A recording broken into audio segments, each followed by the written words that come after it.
Bawat kababaihan ay may mga bagaheng pasan sa kanilang balikat. May maliit, may malaki, may magaan at may mabigat. Ito ang kwento ng isang solo parent dating OFW at ngayon ay isa ng mahusay na mananahi ng mga bag. Isa rin ito sa mga natulungan ng livelihood program ng Department of Migrant Workers, Cordillera. Atin siyang kilalanin sa ulat ni PIA intern Caroline Ventura.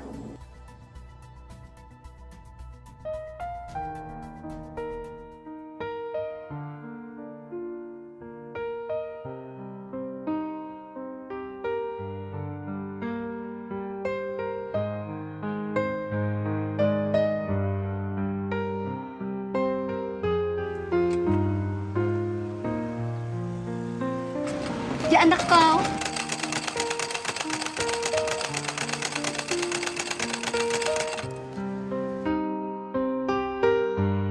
Ika nga nila, kung gusto may paraan. Ito ang ipinamalas ni Amelia Rimurin na nagsimula sa mga lumang tela ng pantalon, damit at sirasirang mga payong upang makapaghanap buhay. Sa likod ng kanyang mga likha ay nakapaloob ang mga natatanging kwento ng kanyang pagpupursige. Tulad ng isang sinulid na dumaraan sa butas ng karayom, tinahak ni Manang Amelia ang iba't ibang karanasan sa buhay upang malampasan ang mga pagsubok. Ako po ay si Amelia Rimurin po. 67 years old po ako. Meron po akong 3 anak. Pura na po sila malalaki po dahil at saka naka-graduate na rin po silang lahat po.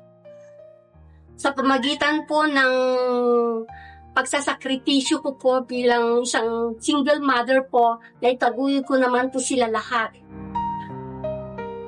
Aniya, ang pagiging hiwalay sa asawa ang nagtulak sa kanya upang magtrabaho sa ibang bansa at maitaguyod ang kanyang mga anak.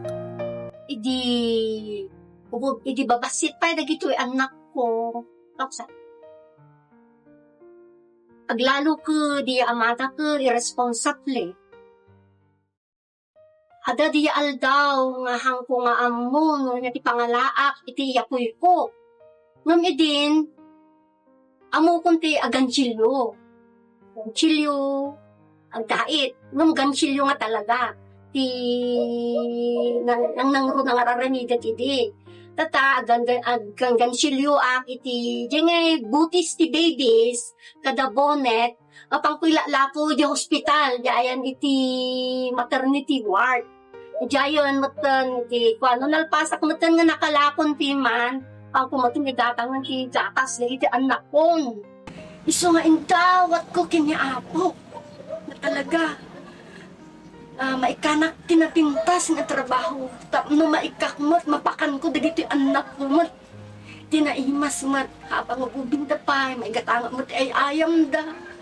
Tatay so, nasurti anak mo nakastrategy ay. So, nasurti anak mo, nakastrategy ay. Uray itirakul da.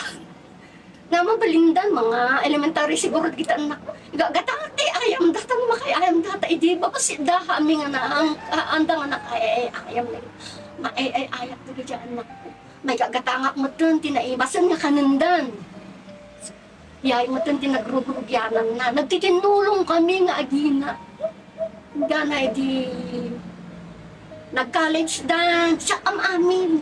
Awanan iti mabati di sahod ko, tababang ti educational loan, papanan ti abang, papatimata. Napanan na ngayon, pasit nga sahod ko dito. Iso nga, napanunod ko, tinagapro na panyatay mo. Talo nga sabay-sabay nga college, nagigya anak ko. Haanin nga kaya iti sahod ko, dito ti ay. So, nag-decide ako nga agpa-Taiwan.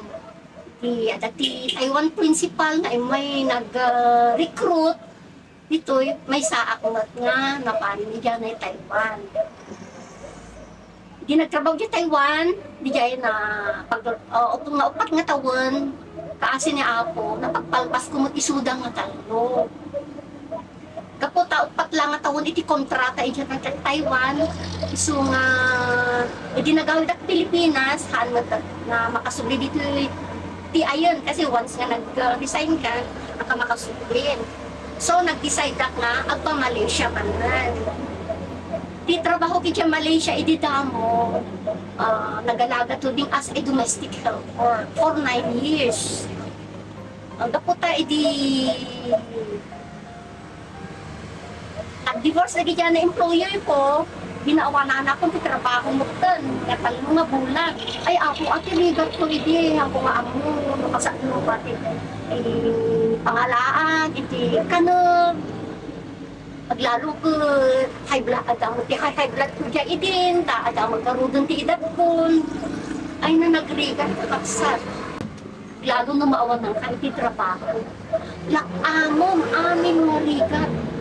Hindi nakuha na swerte anak mo, timan, nga nakita day nga warehouse. Agal-alada, uray no awan iti papel ko na. Hindi, nag-expire din di permit ko. Dahil kita, ang puti butong. Siyempre, dita abroad, na awan ti papel mo, considered nga illegal ka. Aglumong ka. No? Ada makita mga pulis. Ala, kakaasi ka, nga kung kunamon, dyan ka. Aglumulumong kami ta adu kami mo paisohan kidi nga may sak ngum day jay nga experience ko iya Malaysia di talaga nga hangkong malipatan kakapsat. Hindi pa man natamasa ang sobrang kaunlaran, ay labis-labis naman ang galak sa kanyang puso makita lamang ang mga anak na makaraos mula sa mga pagsubok at maabot ang kanilang mga pangarap. Siya ni Amelia Rimurin na isang sangayan ang babae. Higit pa sa sapat ang determinasyon at sakripisyo ng mga ilaw ng tahanan. Sa kabila ng mga pagsubok ay patuloy pa rin ang kanilang pagbangon at di matatawarang pagmamahal na may kasamang katapangan para sa tahanan, lipunan at kinabukasan. Ngayong Women's Month, ating ipagdiwang ang husay at kakayahan ng bawat kababaihan. PIA Team Sue Intern Caroline para sa PIA News Cordillera.